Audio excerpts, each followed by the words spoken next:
10 tanda-tanda kiamat besar yang disebutkan oleh Nabi SAW. Kata beliau, amblasnya bumi di belahan timur yang pertama, terjadi gempa besar. Sebagian ulama hadis mengatakan bagian Asia, di mana Allahu alam. Tapi ini tanda-tanda kiamat besar akan terjadi nanti. Kemudian terjadi lagi longsor bumi di belahan barat. Sisi barat bumi kita tahu wilayah Afrika dan seterusnya. Kemudian amblasnya bumi di Jazirah Arab. Ini yang dimaksud dengan amblasnya bumi, artinya longsor yang besar, yang sulit lagi untuk ditimbun, udah nggak bisa ditimbun, nggak bisa diperbaikin. Kalau di situ ada kota, ada kampung, pasti hancur udah. 3 sekaligus terjadi longsor di 3 titik yang berbeda dan secara waktu atau dalam waktu yang bersamaan. Ini sudah selangsung 3 tanda-tanda kiamat. Jadi pada saat terjadi di timur itu tanda-tanda kiamat besar 1, terjadi di barat tanda-tanda kiamat besar 2, terjadi di Jazirah Arab tanda-tanda kiamat besar 3. Kemudian di dalam hadis ini disebutkan secara beracak. Nanti sebentar setelah saya terjemahkan hadis ini saya akan sebutkan urutannya. Lalu kata Nabi SAW, kabut yang menutupi bumi ini. Kemudian ada Dajjal. Jadi kabut itu dihitung dalam hadis ini yang keempat. Dajjal yang kelima. Kemudian yang keenam binatang melata. Nanti akan saya jelaskan juga apa yang dimaksud dengan binatang melata. Yang ketujuh keluarnya Ya'juj Ma'juj. Ini juga akan kita jelaskan nanti. Kemudian yang kedelapan matahari terbit dari tempat terbenamnya. Yang kesembilan keluarnya api dari perut kota Aden yang menghalau manusia. Sulit, manusia tidak bisa melalui Jazirah Arab. Kemudian yang ke-10 turunnya Isa putra Maryam. Turunnya Isa putra Maryam. Tentu saya katakan tadi hadis ini disebutkan dan disepakati oleh para ulama sifatnya teracak. Karena cukup banyak dalil-dalil yang lain yang mengurut kejadian ini. Urutan yang pertama dari 10 ini adalah keluarnya Dajjal. Ini urutan pertama. Dajjal, jemaah sekalian, adalah diambil dari kata-kata Dajjalah yang berarti kekacauan. Ciri-ciri Dajjal disebutkan dalam banyak hadis yang sahih adalah mata kanannya yang paling pertama rusak seperti anggur kering. Kata Nabi SAW dalam hadis sahih, ketahuilah Dajjal buta mata kanannya dan Tuhan kalian tidak buta, karena dia akan mengaku sebagai Tuhan. Kemudian dia orangnya memiliki kulit yang kehitam-hitaman serta memiliki dahi yang lebar. Setiap orang beriman bisa membaca di dahinya tertulis 3 huruf kafara.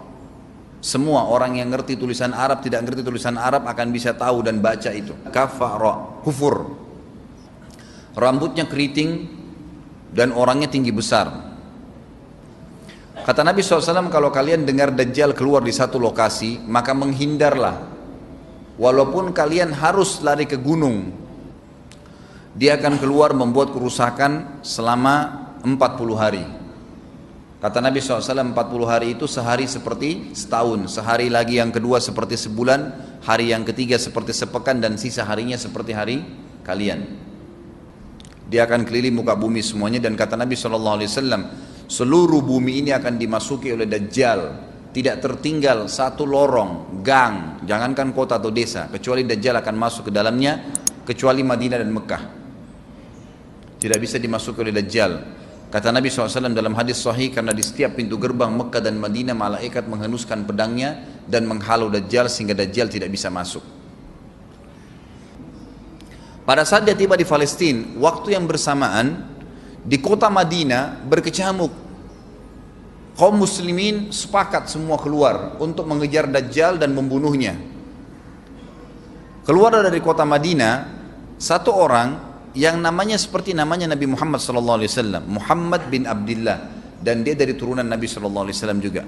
Dan orang ini punya julukan Mahdi, dikenal dengan Imam Mahdi.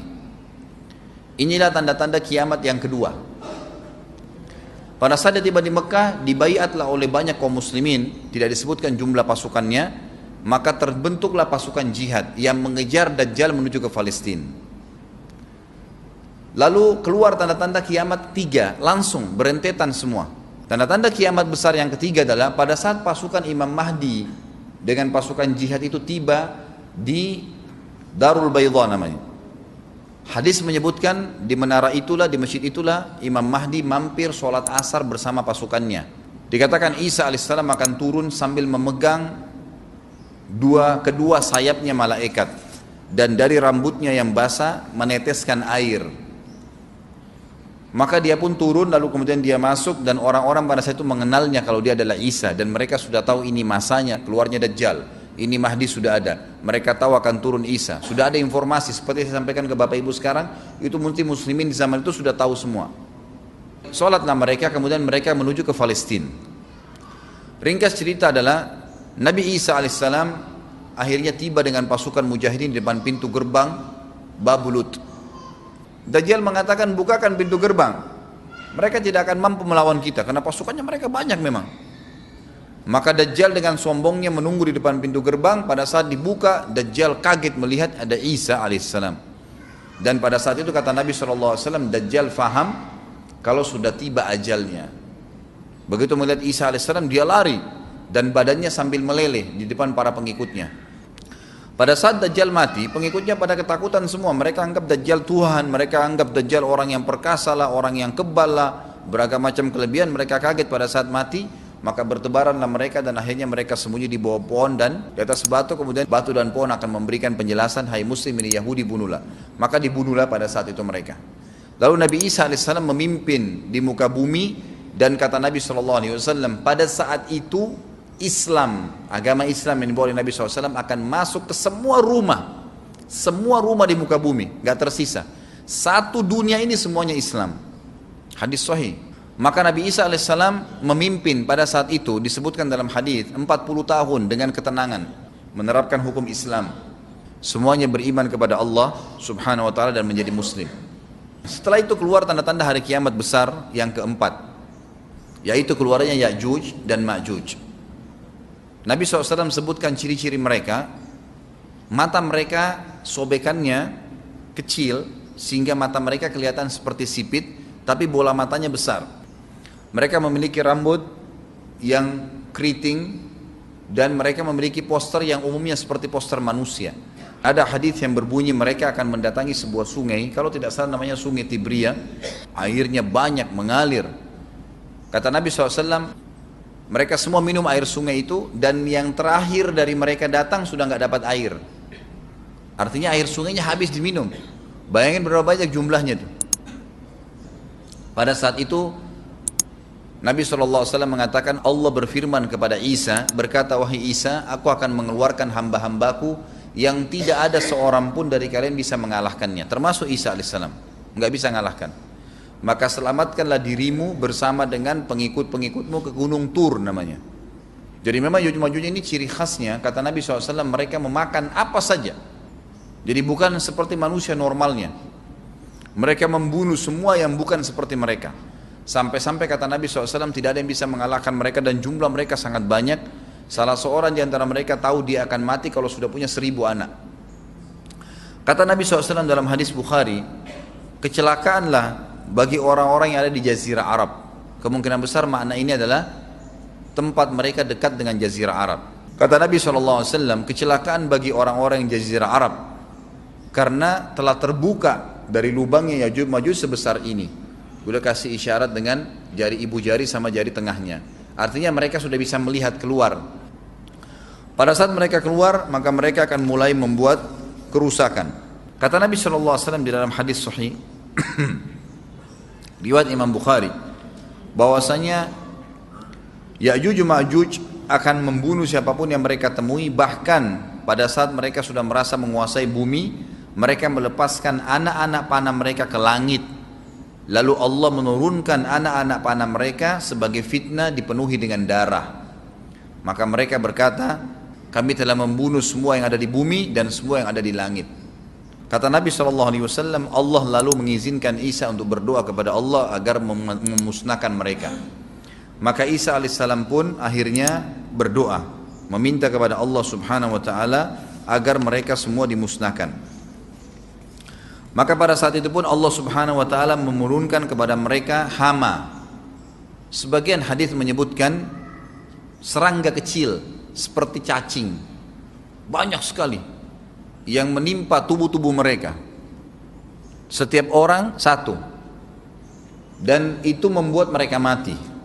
Kemudian setelah itu Isa alaihissalam memimpin lagi di muka bumi sampai beliau meninggal. Setelah Isa alaihissalam meninggal, kembali lagi sebagian besar manusia berbuat kekufuran. Maka Allah subhanahu wa ta'ala keluarkan tanda-tanda kiamat besar yang kelima. Yang kelima ini adalah keluarnya hewan atau binatang melata. Binatang melata ini disebutkan dalam hadis yang sahih riwayat Bukhari, bahwasanya Allah SWT akan keluarkan, tapi tidak disebutkan dari bumi mana dia keluar.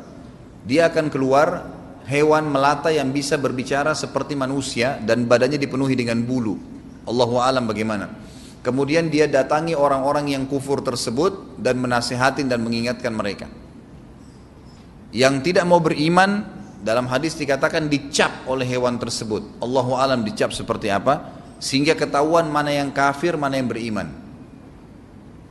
Terus dia keliling di muka bumi tapi tidak disebutkan berapa lama. Lalu kemudian Allah lenyapkan si dabbah ini. Kemudian datang tanda-tanda kiamat yang ke-6. Tanda-tanda kiamat yang ke-6, 6, 7, 8. Itu berentetan semua. Longsor besar di timur, di barat dan di jazirah Arab. Ini tanda-tanda kiamat terjadi serentak. Sudah 8. Kemudian terjadi yang ke-9, keluarnya api dari negeri atau dari kota Aden. Kota Aden ini di Yaman ya. Tentu hadis menjelaskan tentang masalah api yang keluar ini, artinya api bukan main-main, ini bukan kebakaran sebuah masjid atau sebuah bangunan 10 tingkat. Api ini bisa menghalau manusia untuk jalan karena panasnya. Sebagian riwayat menjelaskan api tersebut akan berdiri seperti gunung yang besar dan dari seluruh pelosok dunia bisa kelihatan. Kita bisa bayangkan bagaimana itu. Yang akhirnya akan menggiring atau menghalangi orang-orang untuk jalan, susah. Sebagian ulama hadis mengatakan mereka nggak bisa jalan, tidak bisa ada penerbangan, tidak bisa ada orang jalan karena panasnya bumi ini dari api tersebut. Dan itu memang kemungkinan besar akan keluar satu waktu, Allahu a'lam kapan. Dan yang terakhir, tanda-tanda kiamat sebelum ditiup sangkakala adalah terbitnya matahari dari tempat terbenamnya. Dan ini sudah terakhir sekali. Makanya kata Nabi SAW, taubat akan diterima sebelum matahari terbit dari tempat terbenamnya. Artinya selama yang lain itu masih ada, masih bisa taubat. Kalau sudah itu, sudah sulit. Ini tanda-tanda kiamat. Sebagian ulama memasukkan tanda-tanda hari kiamat kecil, ada yang masukkan tanda-tanda kiamat besar. Ada dua hal. Yang pertama itu adalah keluarnya Dzu Suwakatain. Ada orang dari negeri Habasyah dikenal dengan Dzu Suwaka. Dzu Suwaka ini sak artinya betis. Diberikan julukan Dzu Suwaka karena betisnya sangat kecil. Orang ini Bapak Ibu sekalian, kata Nabi SAW, akan menghancurkan Ka'bah. Dan kata para ulama pada saat itu memang manusia sudah sunyi, nggak ada lagi yang datangin Ka'bah. Orang-orang sudah lalai gitu kan. Keluarlah orang ini. Makanya sebagian ulama memasukkan dia tanda-tanda kiamat sebelum terbitnya matahari dari tempat terbenam. Ditambahkan ini yang ke-11 atau ini yang ke-10, terbitnya nanti kiamat yang ke-11. Kata Nabi SAW, dia akan mencabut batu-batu Ka'bah satu persatu sampai rata dengan tanah. Dan saya sedang dilihatkan oleh Allah sekarang bagaimana pada saat dia mencabut batu itu. Hadis sahih riwayat Bukhari Muslim. Yang terakhir, yang kedua, yang berhubungan juga dengan tanda-tanda kiamat, ada yang memasukkan kiamat kecil, tapi ini lebih dekat dengan kiamat besar. Orang yang terakhir meninggal itu adalah orang dari asli suku Madinah yang sedang mengembala kambing. Kata Nabi SAW, orang yang terakhir meninggal dari kalian kalangan manusia, semua orang sudah mati tinggal dia sendiri, tapi dia nggak tahu. Dia lagi mengembala kambing, kemudian dia masuk dengan gembalanya ke kota Madinah, ditemukan semuanya tidak ada kehidupan, nggak ada orang, nggak ada binatang, nggak ada apa-apa, tinggal dia sendiri. Pada saat dia meletakkan telapak kakinya di kota Madinah, maka pada saat itu dia meninggal. Dan inilah manusia terakhir meninggal sebelum ditiup sangkakala terakhir. Allahu a'lam.